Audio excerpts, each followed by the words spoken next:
Being a Christian woman and walking in God's calling for our lives can be a difficult task. With the world and pop culture telling us to be one way, and the Bible saying another, you kind of end up feeling like an other. Well, you're not alone. Join me now and my friends as we navigate life in our 20s and 30s, while making sure we live out our faith, embrace our femininity, and looking cute. We discuss pop culture, life, careers, relationships, and so much more. Prepare to be entertained and educated. I know you're going to love it. Join our movement and embrace being another girl.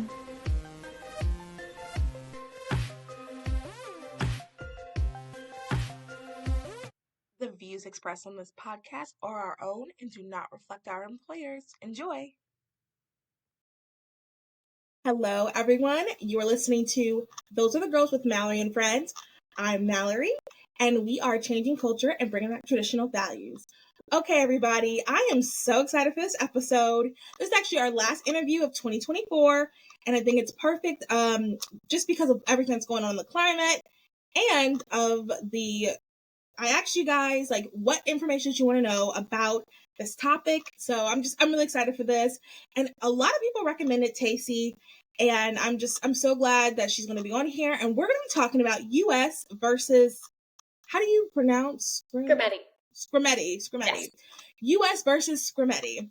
That's not how I was going to pronounce it, so I'm glad I asked. You're all good. So, Taycie, she contracts with the Alliance Defending Freedom, which most of us already know. Most of us have followed them on Instagram. So she's just going to be the perfect person to talk about these things. And I guess let's just get started. Taycie, can you tell us a little about who you are and why this topic is important to you? Yeah, absolutely. Mallory, thanks for having me on. So a little bit about myself. I first came to DC in 2021 with a internship at Family Research Council in communications. I'm sure most of your audience probably is familiar with that organization. They're phenomenal. For any girls, I would highly recommend going and doing internship there. So that's great. Came here, loved the city, loved the kind of the intersection of politics and like biblical worldview and how that affects just you as a Christian and how you live your life. So I was here in the city for about 6 months when I moved back to Ohio, which is where I'm from, and finished my master's at Harvard in business management. So my background and degrees are kind of in business, and I've transitioned a little bit more into the political world. So I now live, and I'm sitting at my place behind the Supreme Court where I live, and moved here for a job with the Alliance Defending Freedom on their social media team, really working on, okay, how do we explain these cases and the Constitution in general to Americans in a way that's understandable, in a way that really kind of helps them go, all right, what are my rights and what does the Constitution say about my day-to-day life and my beliefs and my freedom to kind of live and work freely? So I did that for a year, then transitioned over to Forge Leadership Network, where I'm working there currently. It's a wonderful organization, and I'm contracting on the side still with Alliance Defending Freedom. Awesome. Well, you have an amazing background, and I'm really excited to get into this. Alliance Defending Freedom, really quick, is a really, really good organization. I refer to them sometimes when I'm having conversations with people, specifically about like abortion, just because that's like a huge topic that I discuss. But like I refer to them a lot, and they do a really good job of kind of like breaking down what is going on in a very just a basic way that just regular, average, everyday Americans can do. So this is what this episode is going to be. You guys go ahead and share this episode with your friends because it's going to be a good one. So let's kind of, before we get started, let's talk about some definitions. Yep. Let's talk about kind of the two main things about this case are puberty blockers and hormone therapy. What exactly are those things? Yeah, let's jump in. Okay, so let's start with puberty blockers.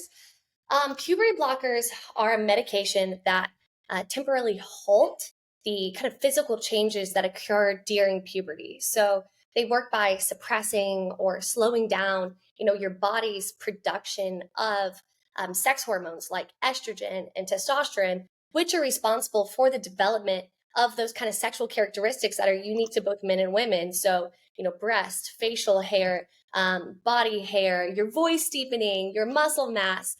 Think of all the things that happen during puberty, and blockers are essentially putting an unhealthy pause on these factors. Now, one thing I'd love to add is that a lot of times people are told that puberty blockers are reversible. However, that's actually quite foolish because there's a lot of the long-term use of puberty blockers can affect your bone density, how your bones are structured, your height, and those are just not things that you can go back and change after puberty. So, when you hear from a lot of detransitioners, they talk about how, maybe they're able to carry a baby now, but their bone structure, their hips, are not able to actually allow the child to be born correctly. Or their facial hair, unwanted facial hair and voice deepening that sometimes the taking estrogen again can counteract, but it's not reversible in the way that they lie and say it is. Yeah. And it also won't be how, even if you reverse it, or it won't be how it was originally intended to be. So the characteristics that just make you uniquely you will never be the same, unfortunately. Yeah. So puberty blockers are in essence a pause, even though, we know you cannot perpetually pause age without these immense side effects. And then what exactly is hormone therapy? Yeah. So hormone therapy. So puberty blocker on the one side, right? Blocking puberty, pretty straightforward. Yeah. Hormone therapy, also known as hormone replacement therapy or HRT, you'll hear that term a lot. Oh, I'm on HRT, is kind of the proactive step of administering wrong sex or cross sex. You'll hear both those words, hormones. So what that looks like practically is for men, they're given estrogen, which is a primary hormone used to develop more kind of feminine characteristics, right? Such as breast. It's moving around your body fat, softer skin. And there's also certain medications for men that are used to block testosterone as well. So it's the blocking of testosterone and the increase of estrogen for men. And then for women, the primary hormone is testosterone, right? This is, to induce more the masculine characteristics, the facial hair, the body hair, your voice deepening, the increased muscle mass. And one thing that's really interesting is that for women specifically, a lot of people that are struggling with gender dysphoria are, it is a mental illness, and they're also often struggling with other mental illnesses like depression, suicide ideation, and, the list goes on. What's really interesting is that when women are given testosterone, and I always slur when I say that word, so I'm sorry. No, you're good. When they're given that drug, it usually helps their mental health issues at the beginning, right? Because testosterone increases your confidence, increases your sex drive, increases your ability to gain muscle mass. So often when women go on testosterone, they're given this kind of false high of like, oh my gosh, I feel so much better. And it's very confusing at first because suddenly they go on it and they're kind of like affirmed in their feeling that it was a good thing to go on, because testosterone does just increase your confidence and your drive. And so that's kind of like an interesting factor of that. Now, some side effects. Is that okay if I go into some of the side effects? Yeah, please do. Okay, great. Before I hop into some like known side effects, I want to be very cognizant that there are just so many unknowns. There are so many things that are untested, unverified, because this is so new, right? Like we are experimenting on our children. So, while we have some things and some knowledge on the side effects of these puberty blockers and these hormone therapy, a lot of things are just very unknown, and doctors don't know what to do with these detransitioners. So just hold that as we talk about the rest of them, that there is just so many unknowns, that so many effects that we can't really, understand. But one of them very clearly is fertility. Hormone therapy can affect fertility in both men and women differently. Women taking testosterone may become just infertile, and men taking estrogen, it may, decrease their sperm production. Now, puberty blockers are started at, you guessed it, like puberty, duh. And, that's a really young age. Many minors might not think about, childbearing, or do I want to be a mom? Do I want to be a dad? Do I want to be able to have my own biological children? Is it going to be harder for me to carry? Is it blah, blah, blah, blah, and the list goes on, right? So a lot of these effects of fertility are just not even asked about at that age, and are not informed. And, parents and kids cannot consent, when they aren't told the risks. So that's something that we have to be really aware of, is that like they're not being told how this will affect them. So Yeah. it's incredibly sad. Some other side effects are, Can mood I changes. ask a quick Yeah, question? yeah. Do people take puberty blockers and hormone therapy at the same time? Is that a thing that happens? I Or believe, is it one or the other? yeah, it's a good question. I believe it's puberty blockers and then hormone replacement therapy, Okay. but I think they can be a little bit side by side. Okay. Sorry, go ahead. That No, was going in my head and I was like, let me ask before I forget. Go ahead. that's a Sorry. great question. No, yeah, just a few other side effects are mood changes. Women when they go on testosterone can have some like aggression issues, and it's Mm-hmm. just your body as a man or as a woman is not supposed to have those levels of cross-sex hormones in your body. Yeah. So it's changing your mood. A lot of weight changes, specifically for women when they go on testosterone, acne, headaches. Those are just like some smaller ones, but then there's some more serious ones of blood clots and heart disease and liver damage, and yeah, the list goes on. And it's truly very heartbreaking when you're talking to kids who have been put through this. Of the constant refrain that you hear, Mallory, is just, "I was never told what would Yeah. happen to my body," and that is, as adults, we should look at that and go, "These children didn't know. They can't consent to something they don't even know. They're not told about." So, Yeah. And I think the part to me that's like just so strange about doing it so young especially is what you want at 9 is so different than what you want at like 29. oh It's my god, you have two different wants. I mean, not only that, but like you're not thinking ahead. At 9, I do remember wanting to be married and having kids, but I mhm, didn't think ahead of like, okay, if I am going to have kids, am I going to send them to a Christian school? I went to Christian school. Am I going to send them to Christian school or am I going to homeschool them? And if I do send them to Christian school, that means I probably need to make a decent amount of money. I probably can't just do my, little jewelry and baking at home. I probably need, and if I do, I probably should marry someone who has a nice family. You're not thinking it right. through at 9 years old. So something that's so like your body and it's your only body, you don't get another one. That's the other part that's really, you don't get another one. Well, and that's the thing too, is that like the overwhelming majority of children will grow out of these feelings, right? It'll Yeah. naturally resolve their gender dysphoria as they mature, and intervening is just catastrophic, right? It's Yeah. it's like they're going to naturally grow out of it, the large majority. And now at this small little sliver of time and space, we're going to literally for their life change their body, change their health, change their outcomes of how they can live their life. Mhm. Well, thank you so much for giving us those definitions. And let's really dive into what this case is and so my question is, what is the question that this case will be answering? That's the first Yeah. question. Yeah, so I'll try to state this simply.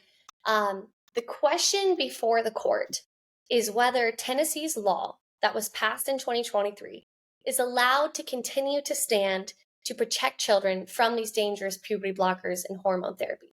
One small thing to note is that when the district court ruled that the ACLU didn't have standing to challenge surgeries, they didn't have standing to challenge surgeries. So technically, just to be very clear, this case is really just addressing puberty blockers and cross-sex hormones. Now, depending on how the court rules, it could also address surgeries, but the issue before the court is puberty blockers and hormone replacement. Okay. And I think those two, from just my research, those are the two that are most common. And those are the two that we need to really get into in the first place. Like that's where we should start. Right. So, and for those that do not know, I want to kind of explain really quick. So the law in Tennessee happened, and then the ACLU, the Alliance Defending Freedom, they put forth a case to challenge the law. And then what happened after that? How did they Yeah. get to the Supreme Court? Yeah, let me back up just a little bit if that's okay. Yeah, go for it. Okay, I was like, it might help a little bit. So Tennessee passed this law known as the Youth Health Protection Act. It's fairly bipartisan. They passed it in 2023. Now, in response to the law being passed, all right, the law is passed. The ACLU sues Tennessee, and the Biden admin intervenes, claiming that this law, okay, and in inference, other laws that are similar, violates the Constitution. Okay. Oh, this is okay. Yeah. So the reason, the district court then blocked the law. The case was appealed to the Sixth Circuit Court. And then the Sixth Circuit said, all right, actually, this law can go into effect. Then the DOJ sent a cert petition to SCOTUS. So SCOTUS accepted that cert petition, which only like 1% of the cert petitions, and a cert petition is just saying, hey, it's a formal way of saying, hey, SCOTUS, please take this case. So the reason it's called United States versus Skrmetti is United States is the DOJ versus Skrmetti, which is Tennessee's Attorney General. So it's the DOJ suing Tennessee's law protecting children. Okay, now that you breaking it down like that really, first of all, it simplified explained some things in my mind about how everything's been going. Mm-hmm. And that is very interesting. I didn't know that aspect of the Biden administration. So, well, thank God they're out. Wow. Okay. Now, can you explain a little bit more about what that Tennessee law did? Like, you said it was bipartisan. How was it? Like, how bipartisan was it? I guess is what I'm trying to say. Like, maybe give a little bit of background of like what happened with that. Yeah, so the bill passed in 2023, and the focus is on, protecting minors from experimental gender medicine, right? That's the large, kind of broad, one sentence, what this law did. Now, the bill primarily targeted the medical procedures like hormone therapy, puberty blockers, and surgeries for minors. An interesting aspect to this case is that there's currently about 26 other state laws that regulate these types of procedures. And I believe about 17 are actually in effect. So depending on how the Supreme Court rules, this could affect not only Tennessee, but the nation at general and those 26 other laws that are currently having some form of kind of oversight on these, gender affirming care, right? Wow. Okay.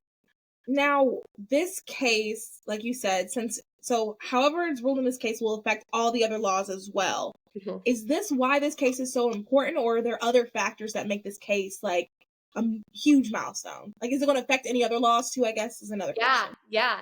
And this part's kind of confusing, so bear with me and please interrupt me if it gets confusing, all right? Okay. But there's two ways that a court can, in a simplified version, rule on a case, right? It can be a procedural ruling, or it can be a ruling based on merits. A procedural ruling is going to be pretty narrow, right?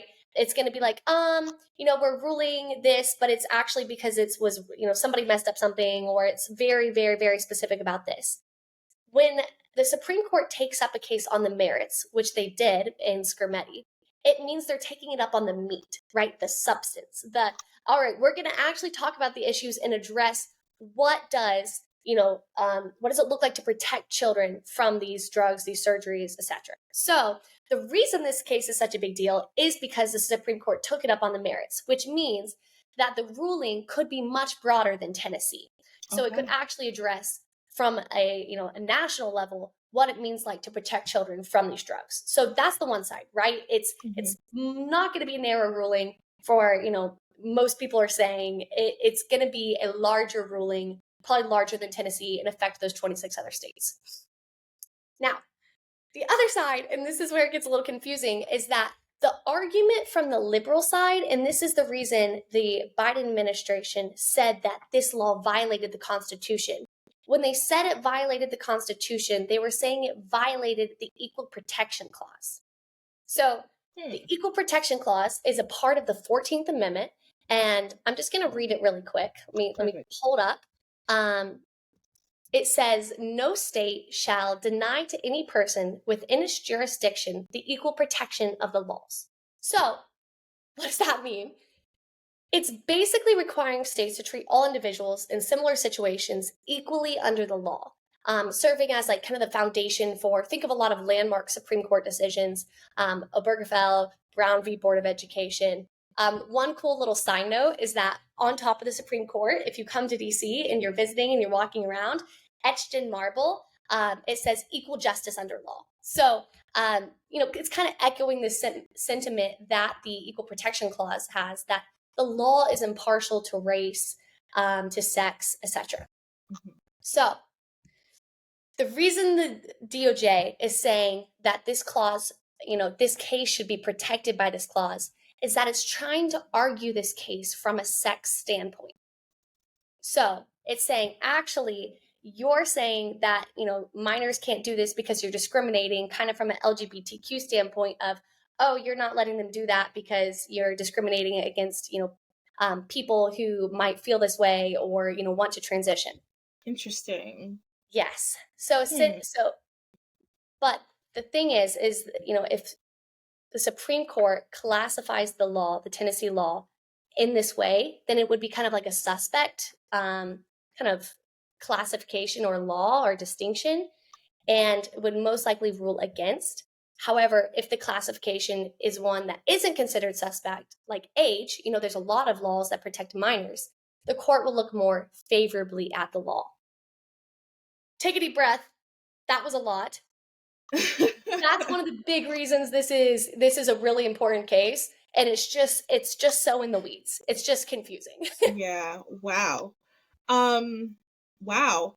First of all, you broke that down really, really well. It was a lot, but I feel like I understand a lot more before we had this conversation. Mm-hmm. So do you know, how is it looking? Sorry, I didn't send you that earlier, but if you know. Yeah. You never want to be like, here's how the court's going to rule, right? Right. But it's interesting they took it up. This is one of the first cases that the issue of drugs and hormone therapy and surgeries are really being addressed at the Supreme Court. So it's a little interesting that they took it up before Trump came into office. That kind of lends towards most people are thinking it will be a good outcome. They think the DOJ would have just dropped it if not. It's hard to tell. Now there are some things that will happen if the court rules in favor of the law or rules against, but it's a little hard to tell. People are hopeful, but yeah. I mean, when I hear it on the basic level, now, I don't have a JD law degree. I'm not a Supreme Court justice or anything like that. But when I hear it, to me, when I think of equal protection under the law, I just don't even see how this would qualify. I kind of sort of see where you have to really take a leap to get to the equal protection aspect of it. I personally just don't really see it. So I think it's interesting that they brought that particular amendment into it. I feel like, I don't know what other amendments you could have brought into, or what other parts of the Constitution you could have brought into it. But I think that's interesting that they picked that particular one, because that's also one that was used for, the abortion. It's escaping me. The case for abortion. Roe v. Wade. Yes, Dobbs. And I think it was also used for Roe v. Wade too. It's just so interesting that this is also being used for that. So I wonder if the founders knew that we would be butchering this amendment. Don't think sorry, what'd you say? I don't think they would have loved it. Yeah. Okay, so trying to think if there's any other question. I feel like you really broke it down very well. And I mean, I guess another thing I just want to say just in general about this is, as we're having this conversation, I want to just say that we're not, we're here. What we want to do here is just have the conversation about what is actually going on, and we want to protect children. I think that's probably the biggest thing. That's what this episode is about, protecting children and making sure, like we said earlier, that children are not making these decisions that are detrimental to their life, to their bodies. Like, these are major decisions, and if you guys haven't already, you should follow some detransitioners. I know there's one that's really famous, Chloe. I can't remember her last name, but if you type in detransitioner Chloe, she's gonna pop up. Chloe Cole, yes. Chloe Cole, Laura Becker, she's a great one. Just a few. Prisha Mosley, good. Yes, I would really, look into their stories, and especially if you're listening to this podcast and like this wasn't your stance on it, I just would look into the truth about it. And once again, we're talking about the minors. Like, we can have the discussion about adults in a little bit, but right now this is about the minors. And I just think it's really important for us to, number one, know when we're having these conversations with our friends and family. I think now you guys have some good talking points to discuss. You have some more information about it. And especially like our conversation a little bit at the beginning about the puberty blockers and hormone therapy. I'm really glad we talked about that, because I think that is really what the root of everything is. It's just actually knowing and understanding. Because I mean, I learned some stuff about them that I didn't know before. But yeah, I guess that's kind of, I'm just trying to think of anything else really. One thing I'd love Yeah. to add is that, when talking to people that, may disagree with you, or if you're listening and you disagree, one thing I would just say is that you can't consent to something that you don't know the risks of, right? Yeah. That is bipartisan. That is, you can't, Yeah. you don't want to say yes to a procedure that you're not told what will happen, or you don't want to say yes to drugs and surgeries and that you don't know the outcome of, right? It's too experimental. That's why a lot of Western European countries like Sweden and Norway and the UK have pulled back from a lot of the gender, Oh, I didn't know kind of that. like radical gender medicine, because they're going, actually, the experiment far outweighs, like the risks far outweigh the benefit. So Yeah. I would just encourage you of, this is less of, let's talk about, is it right or wrong to feel these feelings, or to think that, maybe I was, blah, blah, blah, born in the wrong body. I don't think the Lord makes mistakes, but it's less of that conversation and more of, children can't consent to something they don't understand, and parents can't consent without correct information. So we want to be, very upfront with, what do these do? What does it mean to take these drugs at this time frame? What does it mean for these surgeries to happen? So that would be like a key talking point I would really encourage you to have with people who may disagree. Yeah, that's really good. So I guess we'll just do the last question. And this is a question that we ask every guest. And if every girl in the entire world was listening to you right now, what is one piece of advice you would give to Mm. I would say, love the Lord with all of your heart, your soul, and your mind, and that you can't do that alone. That, wherever you're at, plug into a church and get good accountability. That'd be like my first piece of, like, if you could see my heart, it'd be like, please go do that. Like, you will grow more than you've ever known, and your love of the Lord will just, grow in leaps and bounds by being around other believers. Praise the Lord. That's amazing. But on the other side of, take opportunity that comes. Take it. You never know how the Lord will use it.